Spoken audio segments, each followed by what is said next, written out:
چونکہ دودھ جو ہے نا یہ ایک بہت بڑی نعمت ہے۔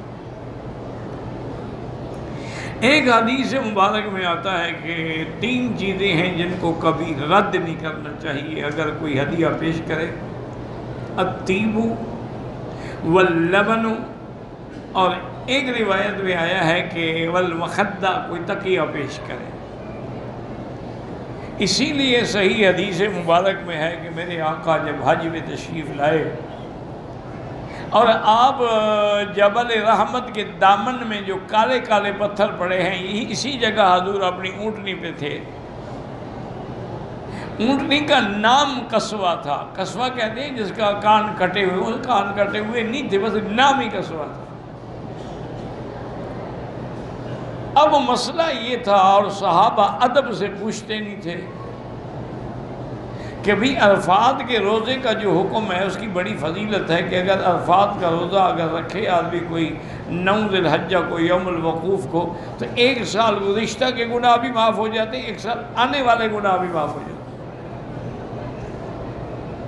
تو کیا اب یہ کیسے معلوم کیا جائے کہ حضور پاک نے عرفات کے دن روزہ رکھا ہے یا نہیں رکھا ہے؟ تو بی بی ام سلمہ جو حضور کی بیوی تھی، وہ بھی سفر میں ساتھ تھی، حج میں سب بیویاں ساتھ تھیں، تو اس نے دودھ کی لسی بنائی پانی ملا کے، اور حضور پاک کو یہ دودھ کی لسی بڑی پسند تھی، اور دوسری یہ ہے کہ دودھ کبھی آپ رد نہیں کرتے تھے۔ اگر آپ پانی بھیجا جاتا، ہو سکتا ہے کہتے مجھے ضرورت نہیں ہے، پیاس نہیں لگی، لیکن دودھ رد نہیں کرتے تھے، چاہے 1 گھونٹ بھی بھریں۔ تو بی بی صاحبہ نے وہ پیالہ جو تھا دودھ کا اور لسی، پانی ملا کے لسی بنا کے حضور کو بھیجا، تو حضور نے اونٹنی میں بیٹھے بیٹھے نوش فرما لیا۔ تمام صحابہ کو پتہ لگ گیا کہ آج حضور کا روزہ نہیں ہے۔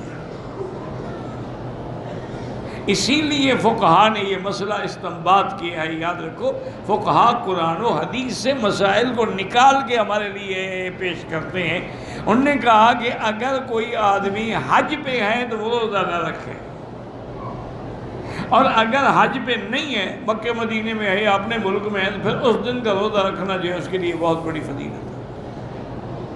تو اس لیے دودھ جو ہے یہ اتنی بڑی نعمت ہے، اور اس سے بھی علماء نے استدلال کیا ہے کہ انسان کے لیے ماں کے پیٹ سے پیدا ہونے کے بعد جو سب سے پہلی غذا ہے وہ کیا ہے؟ وہ دودھ ہے۔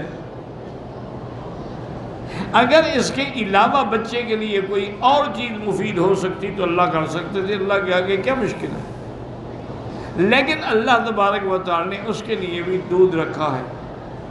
تو اس لیے یہ ایک اتنی بڑی نعمت ہے کہ کوئی دنیا کی طاقت نہیں کر سکتی کہ جانور ہے کبھی سبز گھاس کھاتا ہے، کبھی خشک گھاس کھاتا ہے، اندر جا کے کیلوس کیموس ہونے کے بعد بول و براد الگ بنتا ہے، لیکن دودھ سفید ہے۔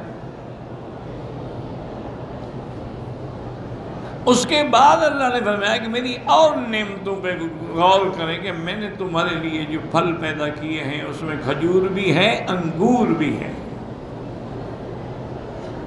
اور آگے لفظ ہے تتخذون منہ سکرا، سکر کہتے ہیں نشہ، کہ تم اس سے نشہ آور چیز بناتے ہو۔ تو اب نشہ تو حرام ہے، تو اللہ نے انعام کی حالت میں کیسے ذکر کیا؟ یہ تو آیت ہے نا، انعامات کا ذکر ہو رہا ہے، حرام چیز تو انعام نہیں ہوتی۔ تو اس کے 2 جواب علماء نے دیے ہیں۔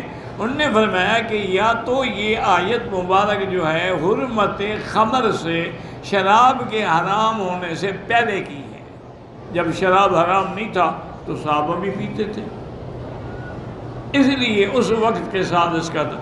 اور بعض علماء نے فرمایا ضروری نہیں ہے کہ جیسے نبیذ ہے، نبیذ حلال ہے کہ آدمی کھجوروں کو بھگو دے، انگور ڈال دے اور کوئی چیز ڈال دے اور اس کو رکھ دے 10-12 گھنٹے، پھر چھان کے شربت پی لے، یہ نبیذ ہے، نبیذ بھی نہ حلال ہے۔ لیکن شرط یہ ہے، حضور نے فرمایا کہ اگر نبیذ بھی اذا اشتد، تم رکھ کے بھول گئے 2 دن، یا تم نے اس کو آگ پہ پکا لیا تو وہ تو پھر نشہ ہو جائے گا، وہ پھر حرام ہے۔ اور کل مسکر حرام قلیلہ و کثیرہ حرام، ہر نشہ آور چیز جو ہے وہ حرام ہے، اس کی بڑی مقدار بھی حرام ہے اور تھوڑا سا پینا بھی حرام ہے۔ نبیذ اس وقت تک حلال ہے جب تک اس میں شدت پیدا نہ ہو، یعنی نشہ پیدا نہ ہو۔ حضور نے فرمایا اگر مثلا آپ نے نبیذ بنایا لیکن وہ شدت سخت ہو گیا نشے، تو اس کو اور پانی ڈال دیں، بس اس کا سخت و شدت جو ہے وہ ختم ہو جائے گی۔ تو نبیذ پینا تو حلال ہے لیکن شراب پینا حرام ہے۔ اسی لیے اللہ نے دو چیزیں ذکر، تتخذون منہ سکرا ورزقا حسنا، اور پھر اللہ تبارک و تعالی نے یہ چیزیں جو ہیں سکر حرام ہے لیکن رزق حسن جو تمہیں پھلوں سے ملتا ہے وہ حلال ہے۔ اب دیکھیں نا یہ اللہ کی نعمت ہے کہ انگور کھاؤ تو حلال ہے لیکن اس کا رس نکال کے شراب بناؤ تو حرام ہے، کھجور کھاؤ تو حلال ہے لیکن اس سے شراب بناؤ تو حرام ہے۔ اس لیے اللہ نے فرمایا کہ ہم نے تمہارے لیے بڑا عمدہ رزق پیدا فرمایا ہے، لیکن ان نشانیوں میں غور وہ کرتے ہیں جن کو اللہ نے عقل عطا فرمایا ہے کہ اشرف الانسان جو ہے وہ اشرف جو مخلوق جو ہے وہ انسان ہے۔ اس لیے اللہ نے شراب حرام کی ہے کیونکہ شراب جو ہے سب سے پہلے عقل کو ضائع کرتی ہے، جب عقل نہ رہا تو انسان تو نہ رہا، وہ تو درندہ بن گیا۔ الخمر ما خامر العقل، خمر اسی کو کہتی ہیں جو عقل کو بیکار کر دے۔ اب لوگ بہانہ بنائیں کہ جی ہم تو اتنی پیتے ہیں کہ ہمارا عقل خراب نہیں ہوتا، ہم تو ایک آدھا پیگ پی لیتے ہیں کہ کھانا وانا اچھی طرح کھا لیں، لیکن اس کی بھی حضور نے وضاحت کر دی کہ قلیلہ و کثیرہ حرام، اس کا تھوڑا بھی حرام ہے اور زیادہ بھی حرام ہے۔